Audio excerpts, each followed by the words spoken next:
Bonjour et bienvenue sur Alform.com. Nous allons voir dans ce chapitre ce qu'on appelle les RPM, c'est-à-dire les Red Hat Package Manager. On va donc découvrir ensemble ce qu'on appelle le RPM, ce que c'est exactement, et à quoi ça peut bien servir. On va voir comment on peut la manipuler et on va également découvrir les limitations d'utilisation de RPM.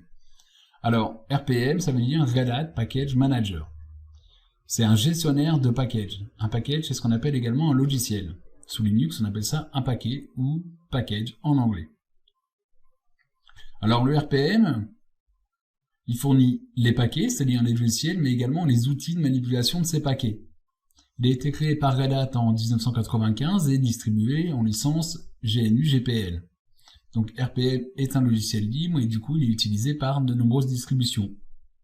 Parmi lesquels on peut trouver Mandriva par exemple, Mageia maintenant, Fedora, SUSE. Alors qu'est-ce que nous permet le RPM? Il va nous permettre l'installation, la suppression, la mise à jour également, la vérification, des requêtes également pour savoir ce qui est installé, ce qui n'est pas installé, de type quel fichier à quel fichier appartient ce RPM, ou plutôt le contraire, quel fichier fait référence à ce RPM.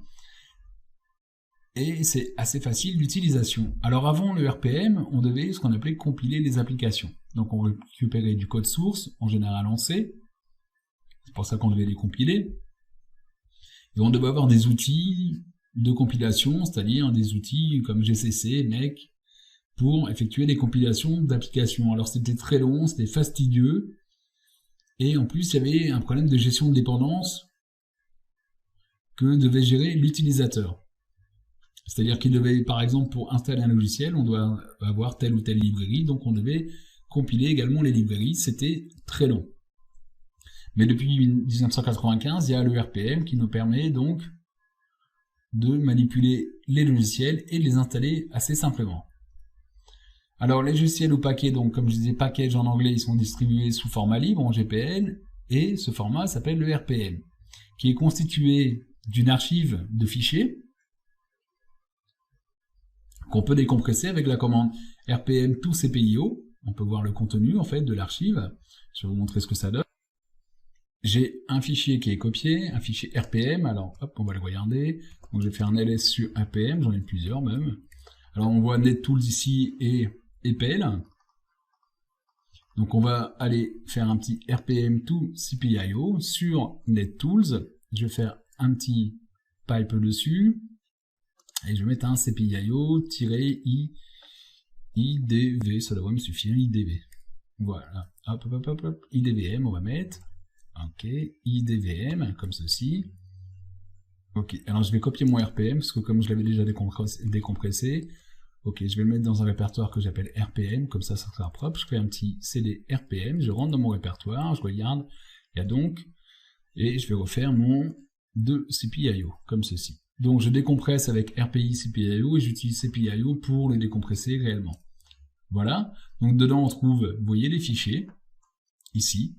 Donc je vais faire un petit tour dans, je vais faire un petit ls, et dedans je trouve un répertoire bin, ici, un répertoire sbin, où je vois par exemple la commande netstat et les commandes ifconfig, donc ce sont vraiment des commandes. Donc si je fais un vi sur sbin, normalement c'est compilé, donc voilà, ça ne me donne pas grand chose, hein, mais c'est le logiciel, et bien sûr, dans USR, je vais trouver USR, comme ceci, les librairies, donc on trouve toutes les librairies, pour systemd par exemple, pour démarrer un service, ce genre de choses, je vais faire un petit ls plutôt, dans USR, comme ça, on a le share, et dans share, je vais trouver les docs par exemple, les man. Donc vous voyez, c'est le paquet en entier, donc avec plein de fichiers à l'intérieur.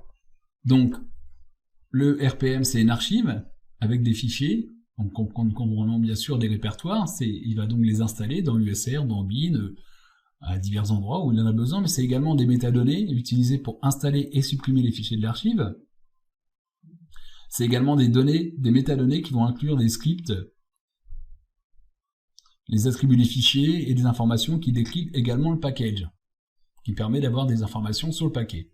Alors comment ça marche tout ça? On récupère un paquet tout simplement, de type RPM et on lance son installation. Donc pour l'installer, on a le "-i" ou "-u", c'est pour le mettre à jour, mais en fait ça fait la même chose. Si je fais un "-u", je fais un "-i" également. Alors allons voir un peu ce que ça donne. Donc ici j'ai mon paquet DevTools, je vais donc faire un RPM-U majuscule, V pour verbose, et H, comme ça je vais avoir une petite jauge, vous allez voir qui va apparaître, c'est juste pour faire joli, ça ne change rien à l'installation. Je le lance et voilà, c'est parti, hop, c'est installé. Donc il m'a installé le paquet correspondant. Donc je veux savoir moi quel est le paquet qui a été installé, je vais faire un "-q, comme ça, sur NetTools, comme ceci. "-q. Je fais quoi? Je fais un query dessus, je fais une demande. Je lui dis, affiche-moi s'il te plaît, en fait, le paquet correspondant à NetTools. Voilà, il me dit, voilà le paquet correspondant à NetTools. Ah super, comme j'ai le paquet, ce que je peux faire, c'est un RPM-E, V et H pour, non, H comme ça, pour le désinstaller. Et donc le paquet correspondant. Voilà, c'est parti, il a été supprimé. Donc je refais mon install, mais cette fois je ne vais pas utiliser le U, le "-u, mais le "-i", puisqu'il n'est pas installé. Voilà, n'importe comment ça change, pas grand chose. Et si je fais un petit tour dans sbin, je vais trouver ma commande ifconfig. Alors je peux faire des requêtes comme ça avec "-q, bien sûr, plein de types de requêtes. Par exemple pour savoir le fichier correspondant à quel paquet, avec quel paquet il est installé, à quel paquet il correspond. Alors je vais mettre netstat par exemple. Alors il n'est pas là, netstat, il doit être dans bin en fait. Effectivement, donc netstat, voilà, il est dans bin. Il me dit, tu vois ton paquet là, ce fichier là, pardon, il correspond au paquet de NetTools. Donc si je fais la même chose pour, je vais prendre un bin encore, et je vais mettre oui, alors on va dire par exemple, je sais pas moi, pwd, on va voir ce que ça donne. Hein. Donc pwd, il devrait à partir de, il est encore utile. Donc après, si j'ai besoin, pour les, vous voyez, il y a plein de choses, je vais mettre JS, j'ai vu JS passer, voilà, c'est GhostScript par exemple. Donc on voit, on peut faire des demandes, on peut également, donc ça marche pour les fichiers, là j'ai fait un fichier, en l'occurrence une application, donc ce que j'aurais pu faire, c'est plutôt pour une application, c'est "-q, 2-what provide, et par exemple l'application, donc sbin, on va reprendre un ifconfig, comme ceci. Et il me dit ça appartient à NetTools. Ok. Donc si par contre je prends un fichier, là je fais un qf comme query file et je vais prendre etc par exemple, systemd, allez, je sais même pas quoi, allez.